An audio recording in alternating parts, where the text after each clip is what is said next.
decreed the end from the beginning. He has decreed the totality of your life and all that he plans to do, and it's already been decreed before you call on it. But the assumption is you will call on it. And when you call on it, that's which he has decreed, he then dispenses, if it is within his will. Prayer activates the decree and the will of God. It doesn't make it happen, it just grabs it because it has already been decreed to happen. Welcome to Tony Evans Daily. Real faith, real purpose, every single day. Let's get into today's message. All of us live in houses that have been wired for electricity. Electricity is the power that is conveyed through the wires so that we enjoy the privileges of being blessed. Through the appliances we use, the lights we turn off and on, through the heat, the stove or the refrigerator or the freezer, or the myriad of other things that electricity provides the power for us to do. Few of us could conceive life without electricity because we know electricity gives us power. But that power that electricity provides needs a point of contact. You switch on a flip to turn on the light or to turn on some appliance in order for that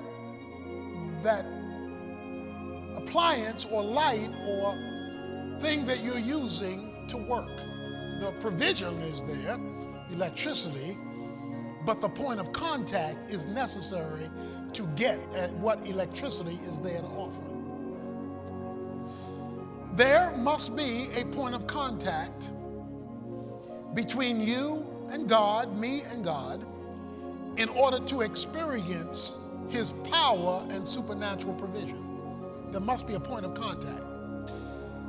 God has provided what his will has decreed. But without a point of contact, you don't experience what the provision is. If you don't turn on the light switch, it's not a power problem. It's not a provision problem. It's a contact problem. In other words, you're not making contact with the provision, so you're not experiencing the benefits of the power. There are many people today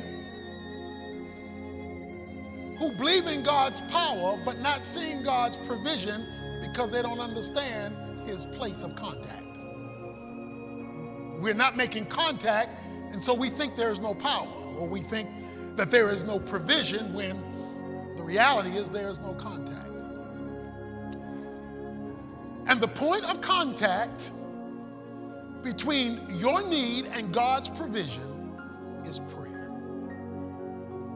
Prayer is the one thing God has established to make contact with what he has already decreed. Where there is no prayer, there is no contact, and where there is no contact, you do not get what God has already declared for you to have, known as his will. For many people, prayer is like the national anthem before a football game. It gets it started, but has absolutely nothing to do with what's happening on the field. You do it, but it doesn't seem to matter that you do it, and it doesn't seem to work. The lesson that you and I are going to learn from Elijah today, I want you to right now put everything out of your mind you've ever thought about prayer for a few moments. And I want us to learn from Elijah this point of contact and how it works. We hear about it, we talk about it, but I want you to experience it today and its supernatural ability to let you in on the will of God. To understand why prayer is your point of contact, you have to understand what God decreed when he made man. When God made Adam and Eve, he gave 3 words that would forever control how he would interact with history. He said, let them rule. In other words, God says, I'm going to do what I do in the physical, visible realm from my invisible spiritual realm, and I'm going to do it through men. And the way men make contact with me is through prayer. So all through the Bible, you will see the word prayer in some form or fashion when men make contact with God and God then acts. Let me say it another way. Prayer is the mechanism God has decreed that is absolutely necessary for him to release what he intends. Prayer does not make God do what he hadn't planned to do. But what it does is release God to do what he has decreed to do. There will be many of us who get to heaven and God will open up a storage place with all of the things he would have done, could have done, needed to be done, that went undone because we did not pray. In Isaiah chapter 65, verse 24, you don't have to turn there, but God says, before you call, I will answer. Before you call, I will answer. In other words, the answer has already been made. It's just waiting on the call. God has already decreed his will for you. We'll talk about that more in a moment. He's already decreed what he's going to do. And he's decreed it before you've ever talked to him about it. So it's like somebody putting a deposit in your bank, but telling you, you must withdraw it. It's sitting there, but it could sit there for the rest of your life if there's no withdrawal from it. God has decreed the end from the beginning. He has decreed the totality of your life and all that he plans to do, and it's already been decreed before you call on it. But the assumption is you will call on it. And when you call on it, that's what he has decreed, he then dispenses, if it is within his will. So let's get this straight. Prayer activates the decree and the will of God. It doesn't make it happen, it just grabs it because it has already been decreed to happen.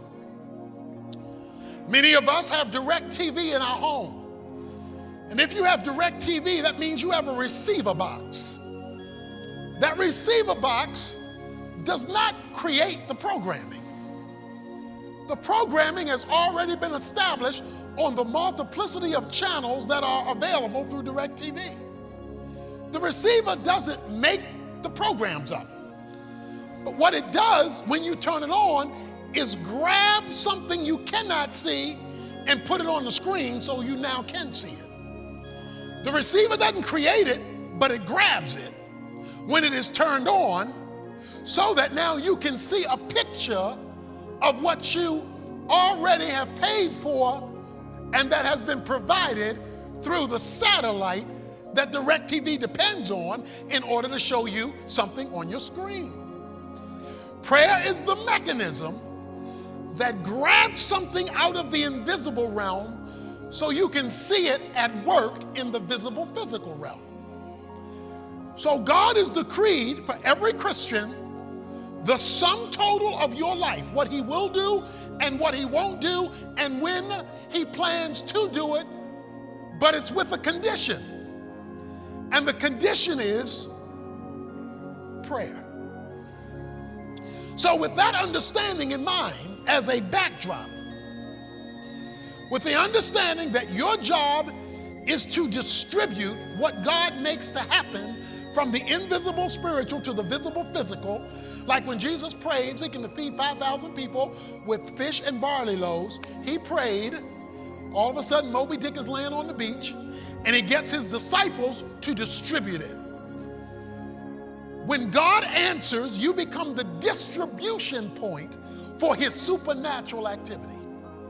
You are the point of contact, and the switch is flipped with prayer.